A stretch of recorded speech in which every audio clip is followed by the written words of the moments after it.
Okay, Alex. Okay, got it. And now let's see if I can do this successfully as I was doing it before. Yeah,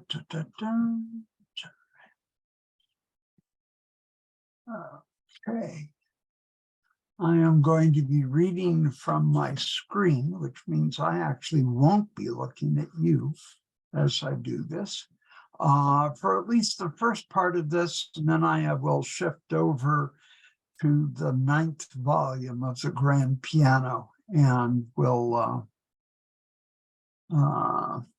be reading part of what I wrote there. So anyway, having now said that I can't see you, I'm going to say, look, a 2-word poem, both all in caps and with exclamation points, written not by Robert Grenier or even Aram Saroyan in the 1970s, but centered on page 50 of Daisy Alden's new folder, Americans, Poems and Drawings, published in New York in 1959. The author, Charles Boltonhouse, then in his early 30s, was the lover of Parker Tyler, erstwhile American surrealist. Boltonhouse today may be remembered, if at all, more for his own contributions to avant-garde cinema. He lived with Tyler for 30 years and lived on into the 90s.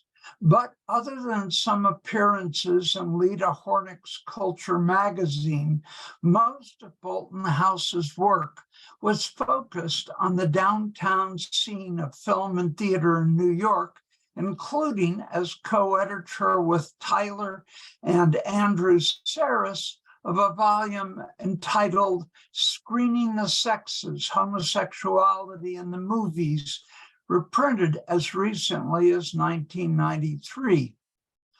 Alden's folder has been cited before as an interesting alternative, this is what it looks like, to the much more famous best-selling anthology by Donald M. Allen, The New American Poetry, published the following year. Specifically, a new folder addresses in advance the Allen anthology's most grievous editorial sins, its positioning of the projectivist poets associated with Black Mountain College as the big kahuna of 1950s poetries, with the concomitant disappearance of the Spicer Circle and demotion of the New York School to something of an afterthought. While the Allen accomplishes some of these sleights of hands through a relatively incoherent presentation of San Francisco poetics, it really demonstrates its bad faith through a crude use of old-fashioned editing. The projectivist section goes first and goes on for 110 pages. Only the Nothing Burger grab bag final section of Other Poets gets over 100 pages. Compared with the 13 poets characterized as projectivists, the 6 New York School poets and 4 beats feels like tokenism writ large. The statement of poetics section at the rear of the book only accents the problem. Olson, Duncan, and Creeley get 25 pages. The New York School gets 2. Poetic statements by Ron Lowens and Michael McClure address projectivist concerns, and Denise Levertov says point blank, I think of Robert Duncan and Robert Creeley as the chief poets among my contemporaries. It is, to borrow a term from a Berkshires by way of Brooklyn troubadour, a massacre. The most visible difference in a new folder isn't poetry. It's the presence of 30 black and white reproductions of visual art, including some very big names: Franz Klein, Joan Mitchell, Philip Guston, Willem de Kooning, Robert Motherwell, Jane Freilich, Larry Rivers, Helen Frankenthaler, Michael Goldberg, Robert De Niro, and Grace Hardigan.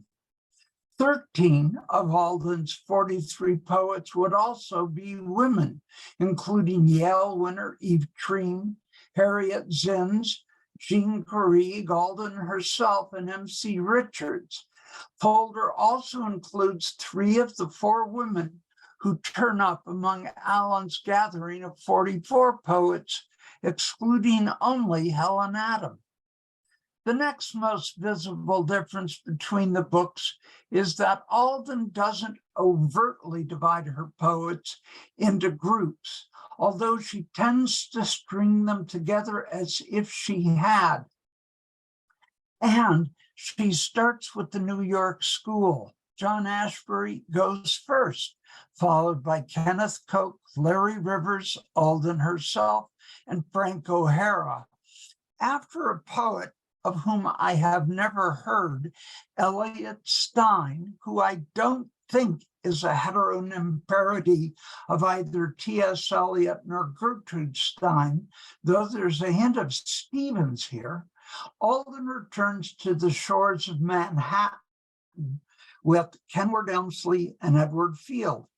The beat poets who then directly follow, Corso, Ginsberg, Jones, Kerouac, Whalen, and McClure, in this order, make more sense as a grouping than the Allen's constrained quartet, though Allen includes Peter Orlovsky and also has Lew Welch, Ferlinghetti, and LaMattia in its San Francisco muddle, as well as Ray Bremser, Whalen, Snyder, McClure, Jones, Stewart, Z. Perkoff, John Wieners, Ron Lowenson, and David Meltzer in its other grouping, 8 of that non-category's 11 poets.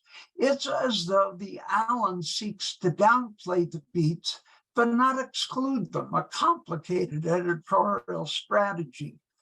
Just as Allen makes you go 219 pages to get to the New York School and over 270 to reach Ashbery, Alden sprinkles her projectivists in a much more scattershot back half of her book. Although this is the first publication of Creeley's famous if you were going to get a pet, what kind of animal would you get, on page 100, out of a total just 115. So Allen sells hundreds of thousands of copies and makes people like Kirby Doyle and Richard Jordan at least poetry famous. Alden's A New Folder has a print run of 1,000 copies total. When in the 1960s, large-scale poetry conferences occur on the West Coast in Berkeley and Vancouver, the Allen is the template they all follow. So why Allen and not Alden? For one thing, each of these editors got the response they were looking for. The Alden one-shot folder was an odd-shaped, not terribly beautiful hardback. Yellow is a difficult color, published by a press that existed entirely for this book. Allen was a pioneer of the mass market trade paperback book model and was very cagey about its promotion. The red, white, blue of the original cover was not an accident. A New Folder includes the word American in its subtitle, small black type against the jacket's yellow cloth. Further, the Allen is a simpler volume and roughly 4 times the size of the Alden. Just 5 poets get 3 pages for their work in folder. Alden herself, Eve Treen, James Prout, and Denise Levertov, and Charles Olson. In the Allen, Olson alone gets 35 pages for his poetry, another 14 for his poetics. Combined, his share in the Allen is roughly half the size of the Alden altogether. The fact that two other poets, Duncan and O'Hara, also get 20 or more pages in the Allen gives that book an editorial argument that's unmistakable.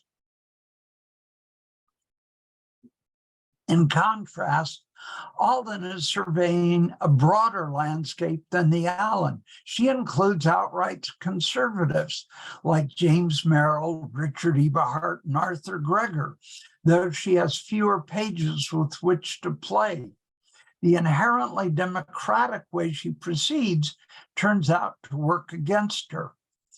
4 years after the Allen, 5 after the Alden, I graduated from high school, taking a 2+ year gap year to pursue what I have referred to as the Jesse Pinkman Fellowship.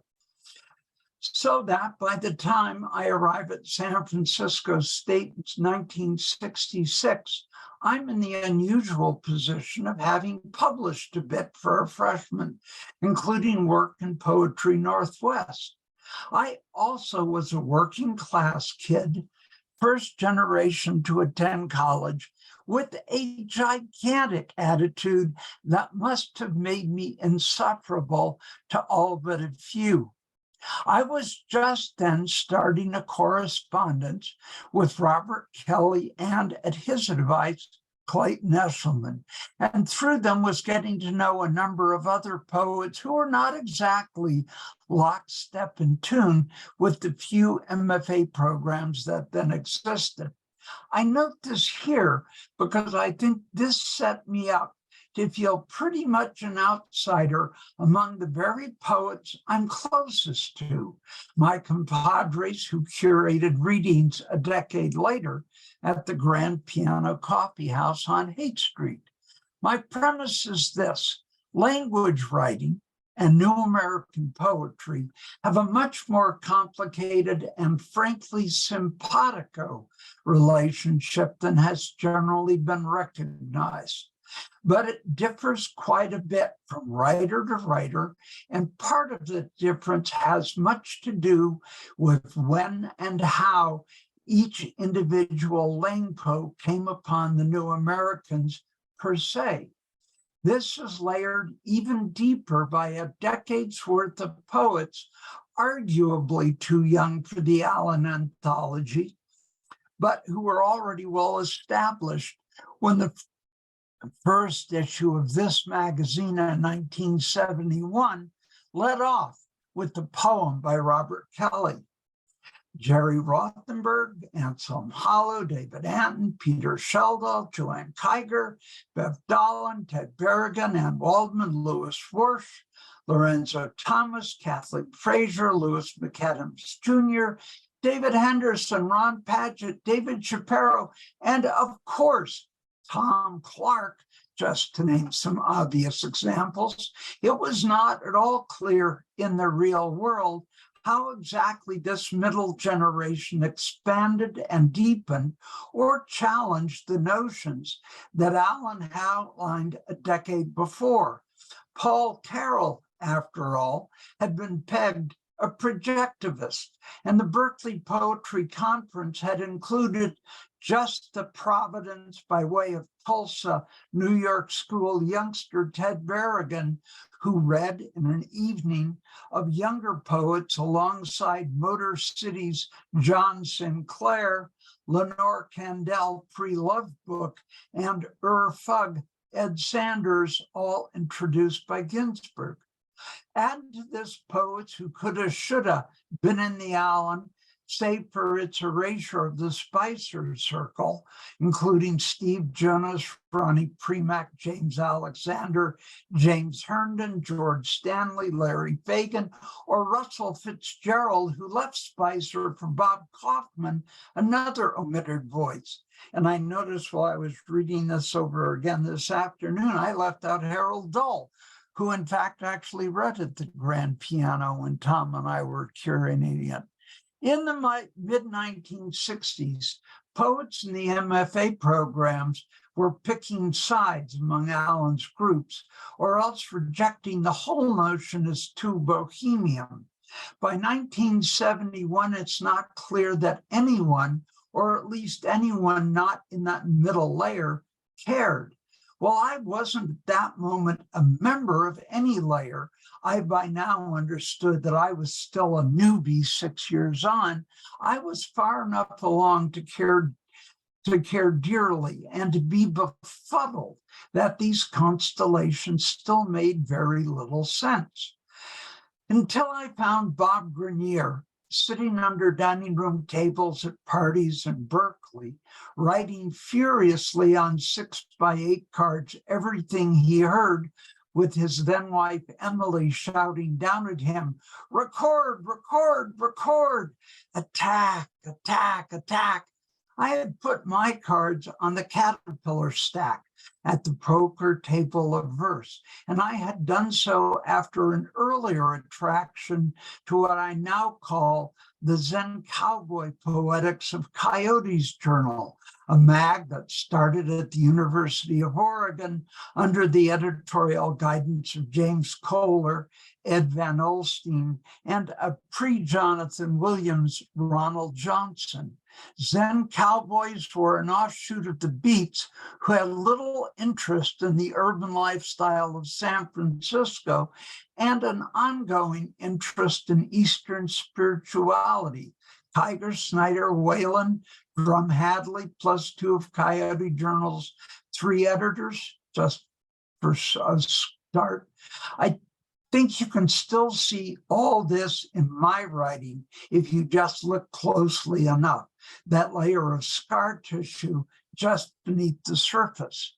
If I took this more seriously than most, that was a consequence of my lifelong waltz with autism, happily undiagnosed until it was too late to matter.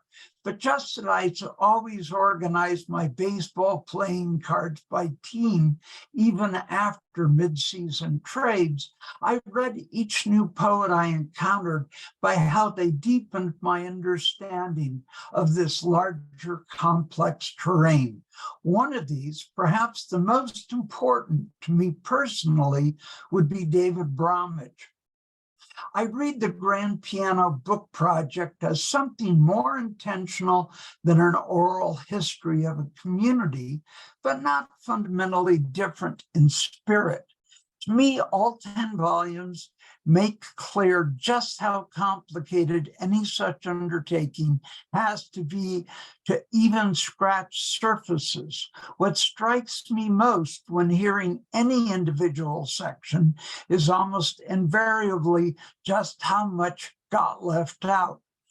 This would have been true had we expanded it to 100 volumes. And I haven't even mentioned yet that Bolton House has a second poem in a new folder, which both explains in detail, look, showing both how a text can exist right at the razor's edge of what we now know as VSPO without, in fact, understanding the revolutionary import of his poem at all. And that's what I wrote for today. And this is just the opening portion of my selection to Grand Piano 9, which has a title taken from David Bromwich, Furthest Up the Trail.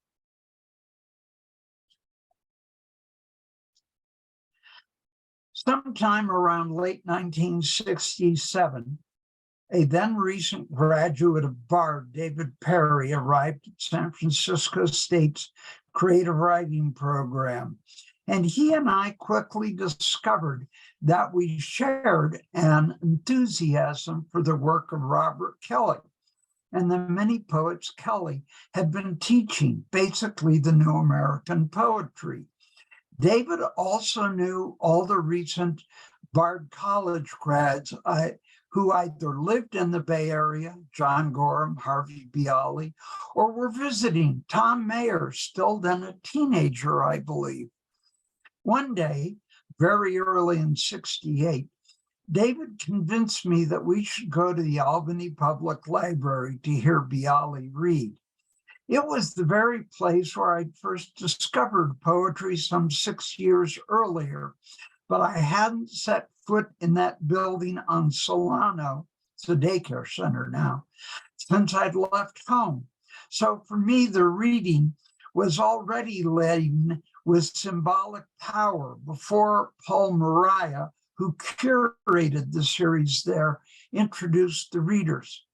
Bialy was fine, maybe a little quieter than I'd expected, but it was the poet reading with him, somebody I'd never heard of before, who blew me away.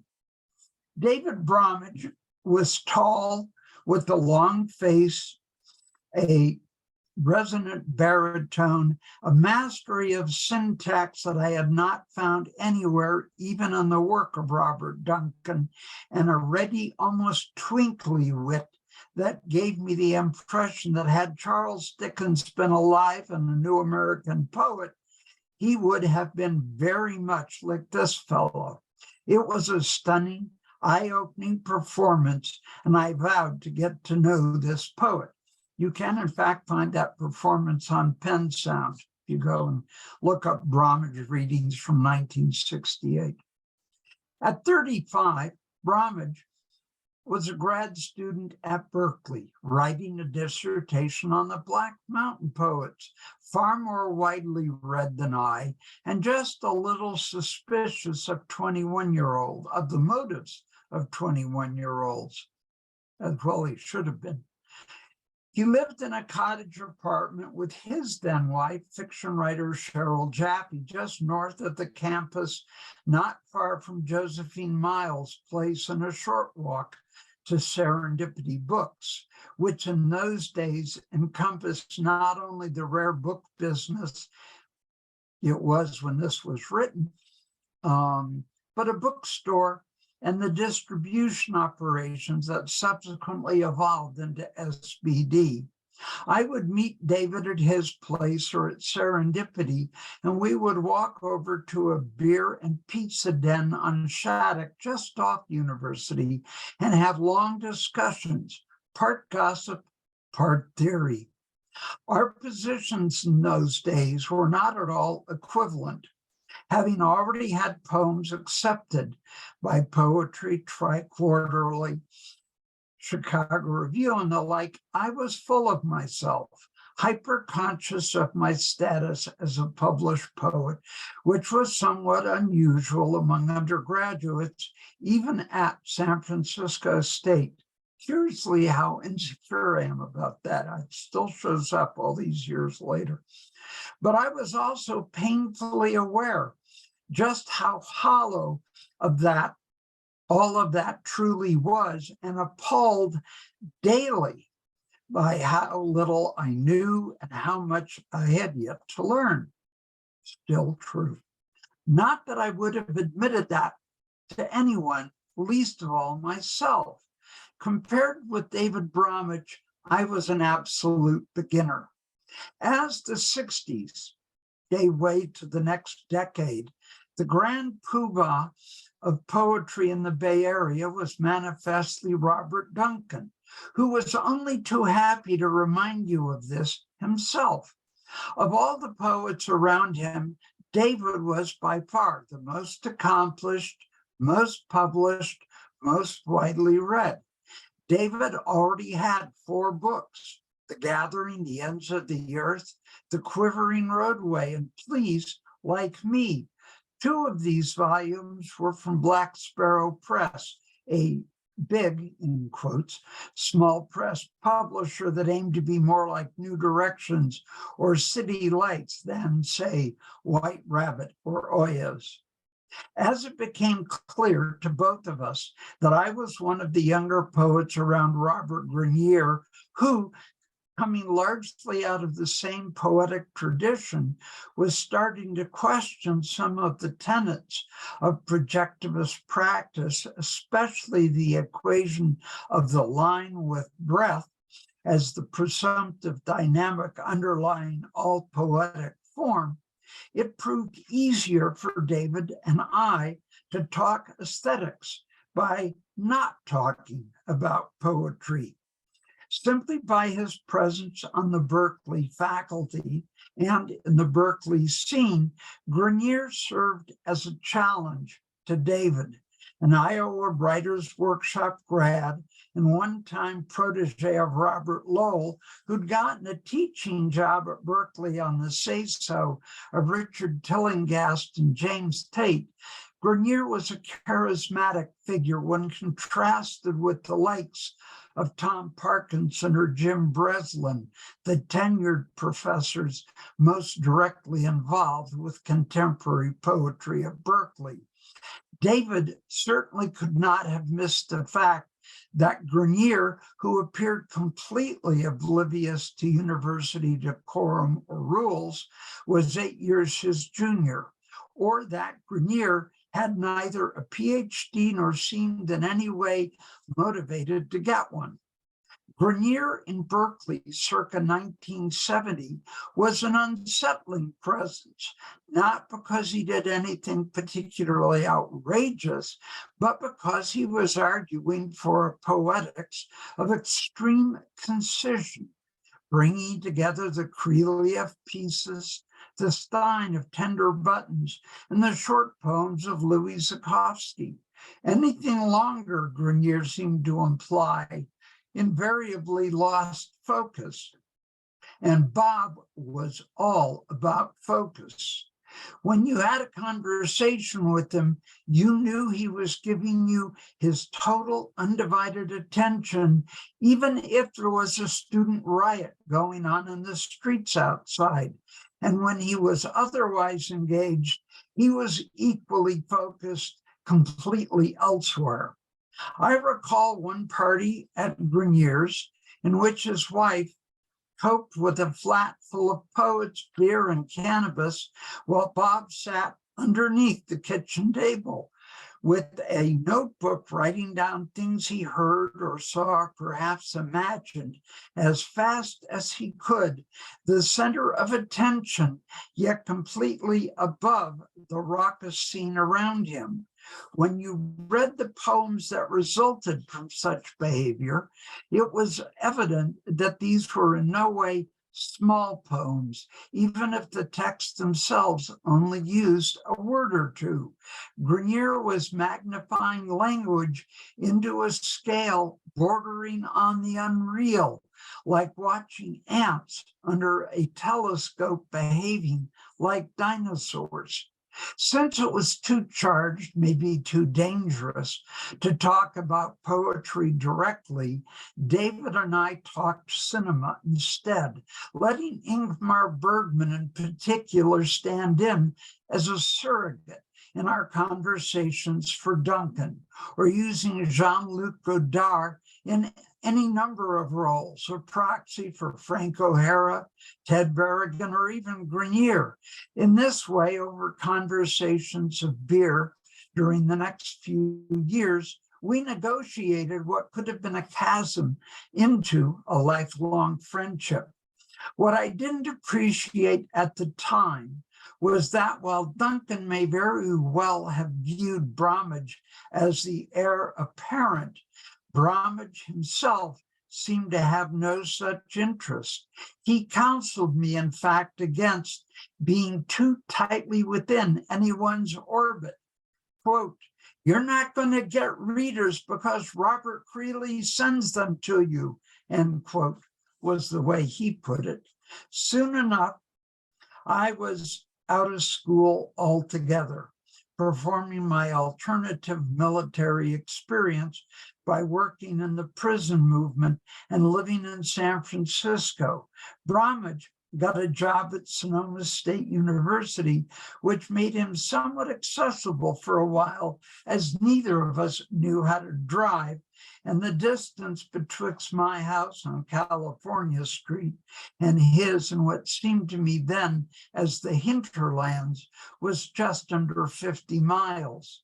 Then he and Cheryl separated, and David moved for a time back into San Francisco with the large old pale green American sedan Cadillac he called Mr. Normal. Since I still wasn't driving, that wouldn't happen for another decade, and my thanks to Kit and Barry and everyone else who gave me rides during that period. David gave me a number of rides to and from readings during this relatively brief absence from Sonoma County, and some of my fondest memories of us together are of tooling around in San Francisco in Mr. Normal. Poetry underwent a more rapid series of changes in the 70s than during any other decade since World War II, most likely because of pent-up demand. Much of the revolution wrought by the new American poetry's 20 years earlier had seemed more pronounced at first, not because the likes of Olson or Frank O'Hara were overturning any great status quo, but because the enforced disappearance of the objectivists, most of whom were out of print and not publishing during the 40s, and in several cases not writing as well, disrupted the evolution of modernism after Pound, Williams, H.D., Joyce, and Stein. As the objectivists came back into print, George Oppen's 1962 edition of the materials, 2 years after the Allen anthology marks the beginning, the Poundian Maximus and Whitmanian Howl no longer seemed such a dramatic break with American poetry as it had been practiced on this side of the Atlantic. When I first met him, Bromwich was steering a course initially set by the likes of Olson, Duncan, and Creeley, but with some distinct differences. For one thing, David's sense of syntactic architecture was superior to any of his elders, as evidenced, for example, by the initial stanza of First, published in The Ends of the Earth, his 1968 volume from Black Sparrow. And almost certainly, and this is an incorrect statement, one of the works I heard that first night at the Albany Public Library, quote, "One aches to know, one fact is axiom to act. Whatever I do, I die as you also at times doubt. The beneficence of the inevitable, terror, earthbound as one is." And that's my comment for today.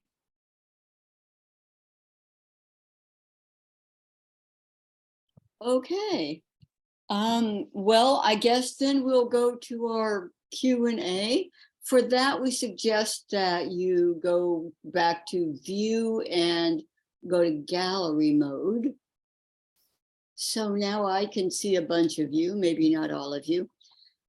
As I said before, if you want to ask a question, you can raise your hand. I see you, Tom. I think that's Tom. Or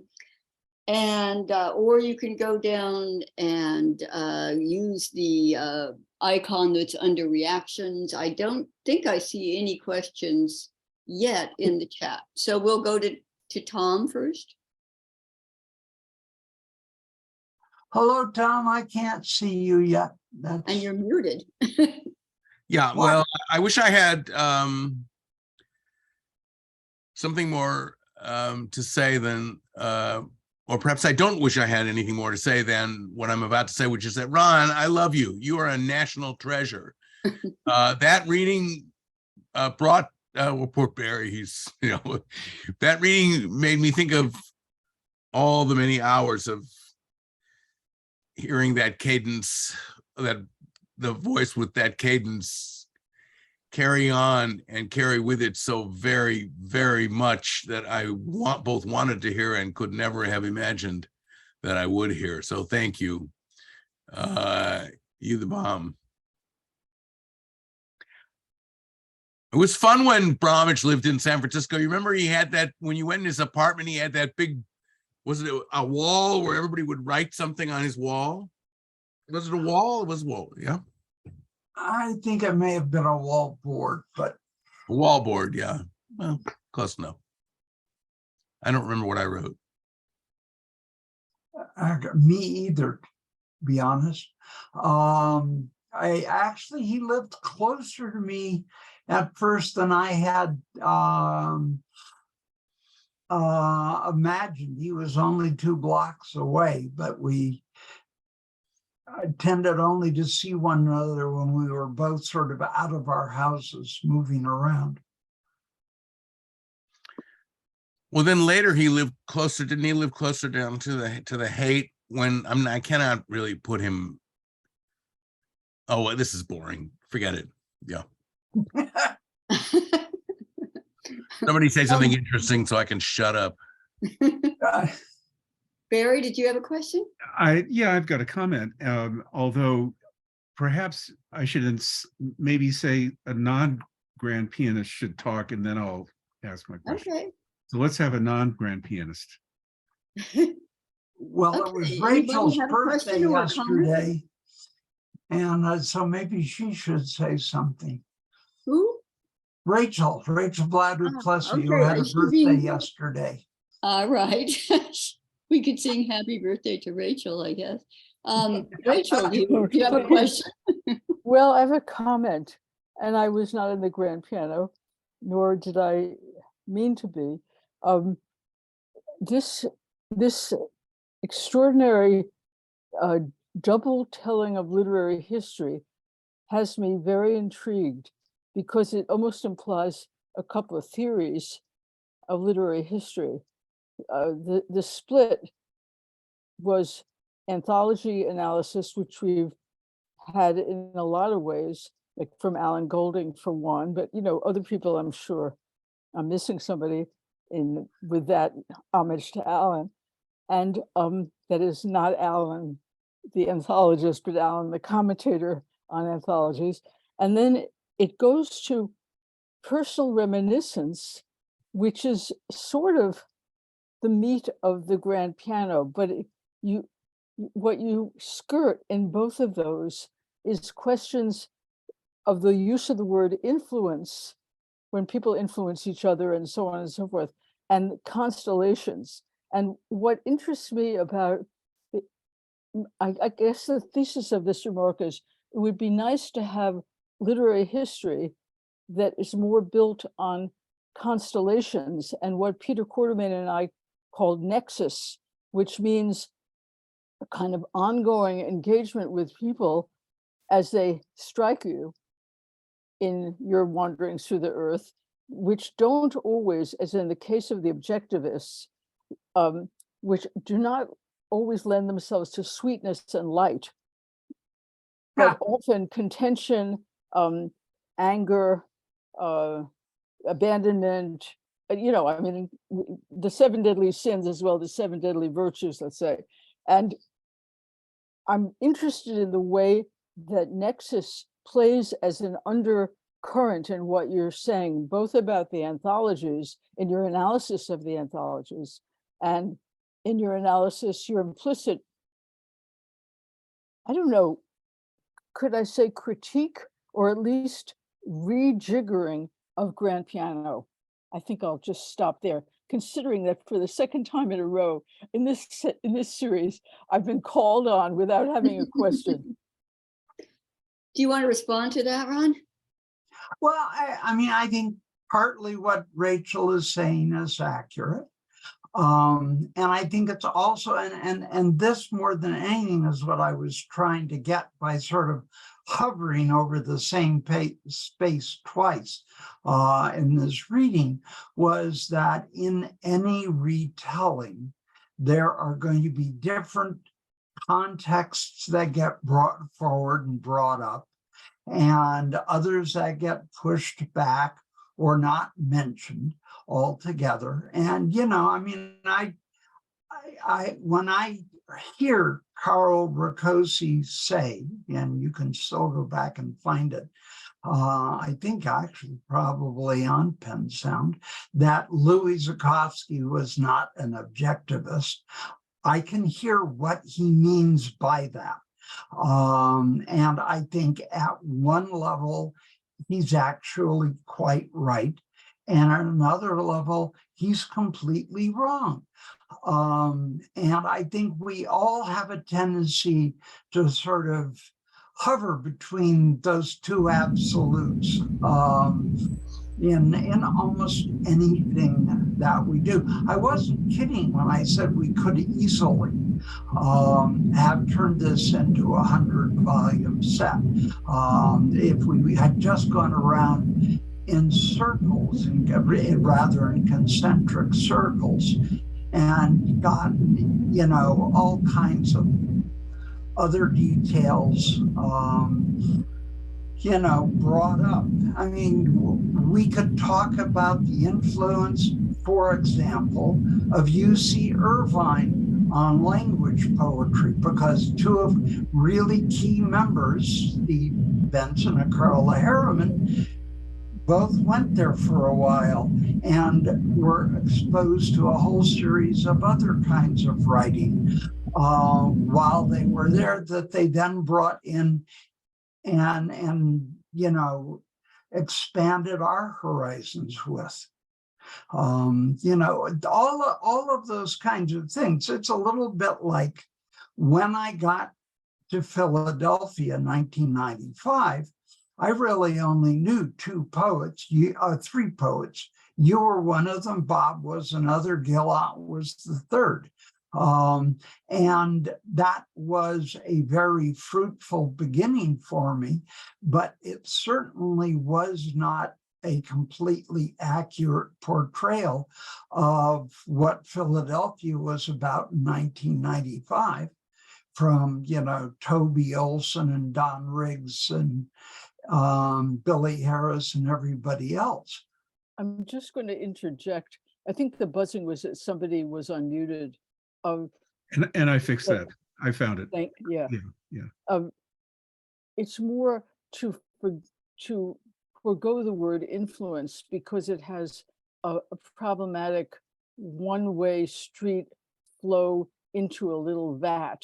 It's more to claim that interpretation, which is really what we're talking about, is an ongoing process and it is never fixed except by literary history, which should really be an unfixed entity. So I'm really trying to undermine the sense of literary history that one needs to be informed, of course, about things, but then you can replay and realign in your own historical imagination. Not so much facts, I appreciate your facts always, but your sense of how things were and what things happened within texts. Obviously, you can't change what happened. You know, somebody met somebody or didn't. I'm not so sure about that. I mean, you know, Pound versus Kenner's Pound, Pessoa versus Zenith's Pessoa, you know, raise all kinds of interesting issues and quandaries. I did not mention when I was talking about David's relationship to Robert Duncan, I did not mention Michael Palmer's relationship to Robert Duncan during those exact same years, and Michael's continuing relationship to Duncan right up until he died, being in many respects one of the closest younger poets to him, and the tension that raised in the 60s. But it was certainly there. Okay, Barry. I'll put my one hand down and the other one up.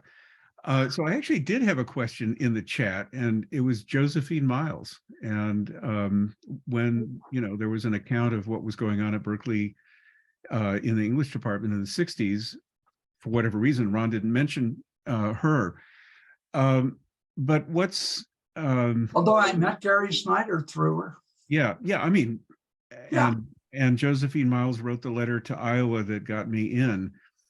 I didn't know that. She was a very interesting figure in that period, focusing on the English lyric in English 43B, but also going back to her work in the 40s, actually doing a kind of language-centered critical practice where she was doing, data mining, language-centered data mining of poets in different historical periods. And that I didn't catch up with for decades until later. And now I actually have the volumes from Miles. I just have I'm excited about this book that just came out called The Teaching Archive. And it's talking about poets and their practice as teachers. And there's a whole chapter on Josephine Miles' English 1A or 1B, whichever one it is. So they've gone back and reconstructed a whole way of thinking about poetry from her, from how she taught her class. So I guess this all goes to the question that Rachel brought up, which is, what about literary history? And today I noticed that the Cambridge History of American Poetry after 1945 has been published. And I looked at the index, of course, always to see, if I'm in it. And I have one mention, and it's probably a list of people in magazines on page 145. Check if I'm right. It's a completely deficient, contracted view of the period history. It's actually, it pissed me off actually to see it. It was so tidily contained. And everything that Ron just did is an enormous contestation of that move. And I think that move has been plaguing us forever. It's gonna catch up with us sooner or later. There's gonna be this reduction. And Ron I was thrilled just to see you open it all up again. Whether you think that new American poets are in fact the Jung Young of American poetry post 1945 or not, to hear about this anthology I didn't even know about, had never seen, as a counter practice, I think is a great move. And I'm gonna end it there, but it's not just constellation. I think it is constellation, of course. It's also critical practice, and the particularity that's being that Ron's insists on has critical force, and it's not just about the facts on the ground. It's about the contestation of the narratives that are being overlaid on complex histories, and that goes all the way to Josephine Miles. Okay. Well, We are jump running in. a little late, I think. Oh, we're good. Get some more people. Yeah, I'm going to try. Who else has a question? I'm going to go over here and see if anyone have a question. Yeah, me. Okay. I just wanted to give a shout out to Ron and Bob about the Bromwich book and do a little shameless promotion of the book itself. I'm going to put a link to SPD in the chat, and that venue has 52 copies on hand. So if you don't have one, which I expect most of you probably do, but if you don't, get one, please. That's all I got. And just a couple of counter things to mention myself. I mean, what drove me to what I was doing today was having some insight, using the Alden to get insight as to what it was about the Allen that actually prevented me from having a greater understanding of the poetry of that period.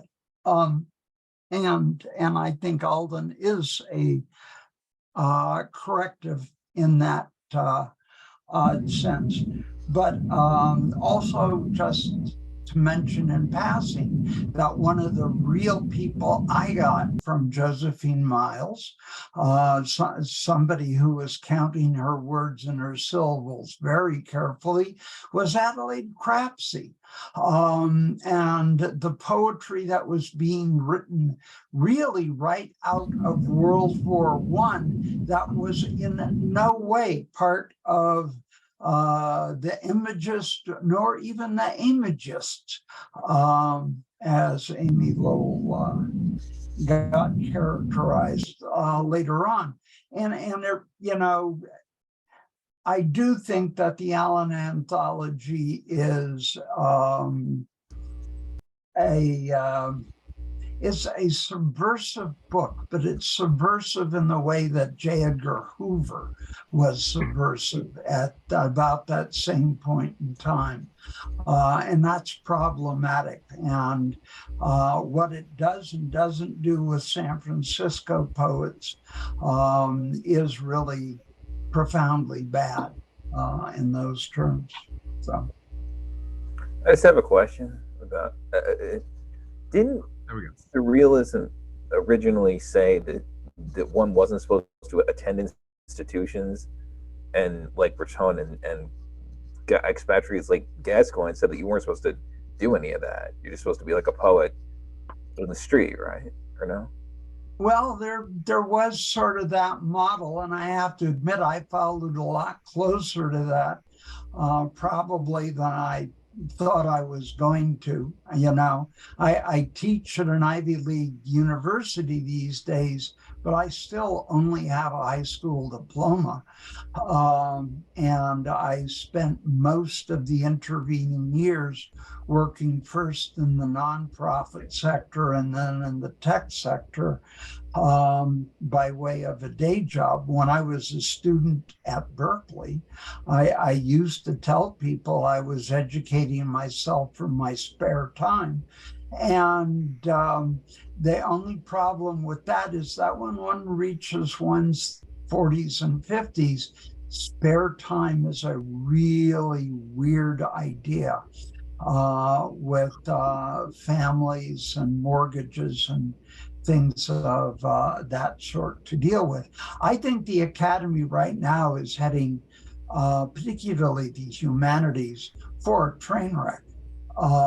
And I tell my students I would not recommend a career in the Academy. I would recommend finding a career that in fact frees your mind up to write and maybe shows you important parts of the world, which is certainly what the nonprofit sector was about for me.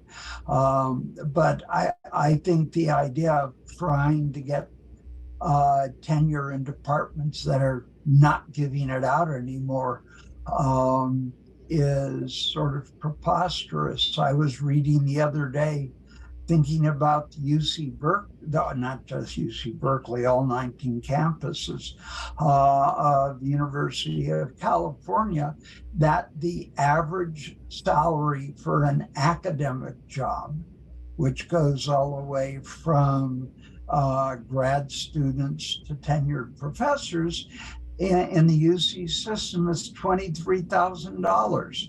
You know, you ought to go pick grapes. $5 an hour.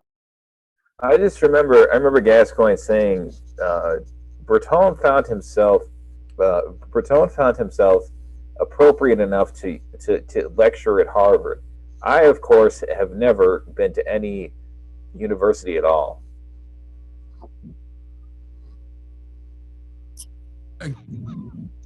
Does anyone else have a question? It's about Tom's waving his hand.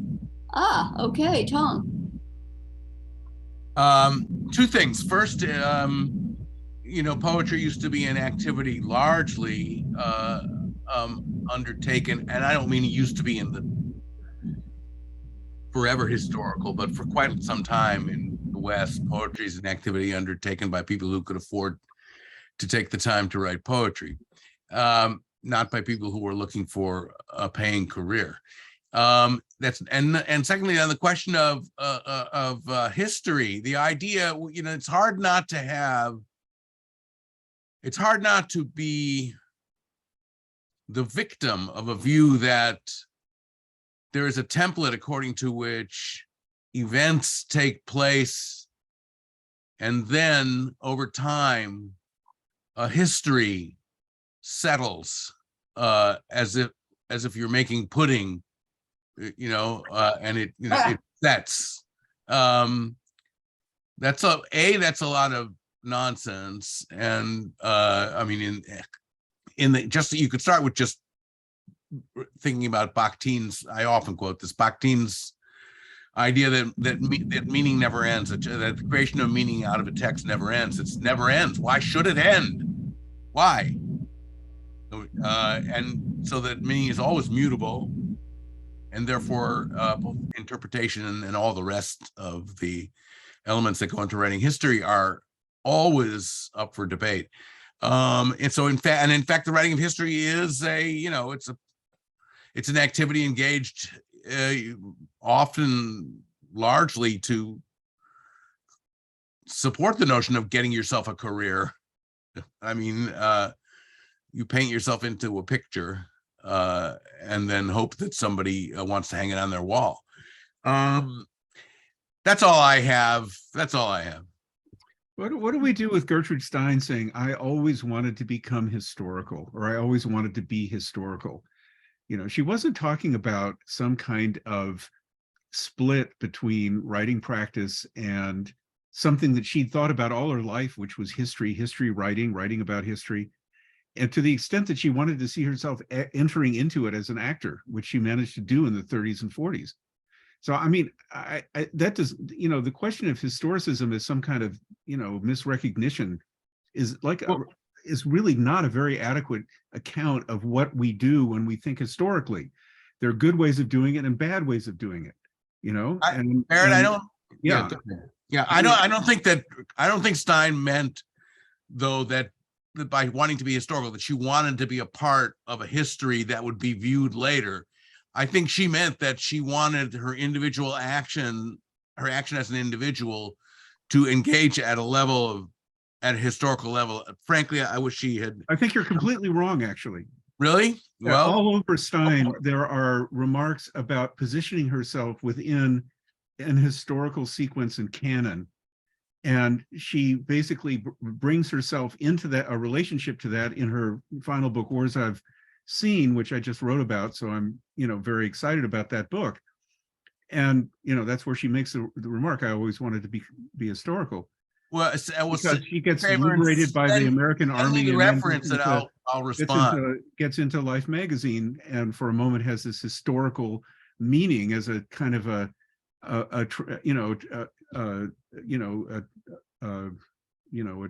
moment of triumph, American triumphalism. Although it's a short-lived victory, because Stein, who died 9 days before I was born, yeah.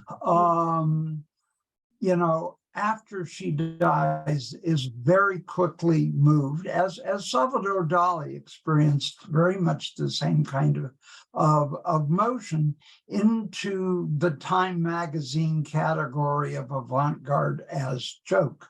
And the poets in the 1950s who were taking Stein seriously are so few that one can name them even today. You know, it was Rothenberg, it was Richard Castellanetz and Robert Duncan, and very few others, until it starts coming back with the Yale, which Castellanetz, I think, was hoping he could get enough of the books released by Yale to give himself a career in those. Now, Ron, you're historically inaccurate. The Yale comes before the 60s boom in Stein as a model, and then the republishing of Stein's abstract works, language-centered works. But both of you are forgetting That Lynn has her hand up. We're all forgetting. I'd like to that hear Lynn what has Lynn had to spoken. say. I would too. Lynn, you had a question? Unmute. Lynn. Got it. Yeah, I wanted to say, this is prelude to an actual comment from ages ago that I thought to make, that Gertrude Stein in the aftermath of her mid-1930s visit to the United States was devastated by the historicizing of her. The geographical history of America is a anguished account of the experience as she had it of coming to America and being an object rather than a subject, and having agency imposed on her rather than having agency herself. I would say that she, I would speculate that given the autobiography of Alice B. Toklas and her claims to being one of three geniuses, Picasso, Whitehead, who actually refused to see her when she revisited England after her prolonged visit to him and his wife, when she and Alice got trapped there by the outbreak of, I guess it was World War II. No, World War I. Anyway, but my more general comment goes back to this comment about historicization, literary history, anthologizing, editing anthologies, to a question which I don't think we'll have time to ponder today, but the very complicated and ubiquitous question of selection, choice, decision, and agency, including how one edits oneself so as to fit into various configurations, edits those configurations so that one wants to be part of them or not be part of them, editing anthologies as creative acts or journals, magazines, the other kinds of publications, reading series, radio shows, all those kinds of editing, which are really like creative. They are creating configurations always. And a lot of choices and decisions are made both toward inclusivity and exclusivity. But my real question, which all of this leads up to, is the degree to which the grand piano was edited. And I don't mean the volumes, but the individual essays, what each of us chose to include and not include as we forayed into writing whatever of the 10 essays that we were committed to creating, we were working on. That interests me a lot. Like, what did I decide to say about the music scene? And why did I decide to say that and not other things? Like that I yearned to be Janis Joplin. I mean, that's a bit of curiosity rather than substantive fact. But anyway, I think there was a lot of editing going on in the praxis of being a contributor to the grand piano. And I'm very interested in stepping way back from that and looking at what's in it and what's not in it from the individual perspectives. End of comment. Now back to mute. Well, I think that's probably a good place to stop and think. So I'm just going to take it on and say, please join us next time, which is December 29th for Bob Perlman. And have a good holiday.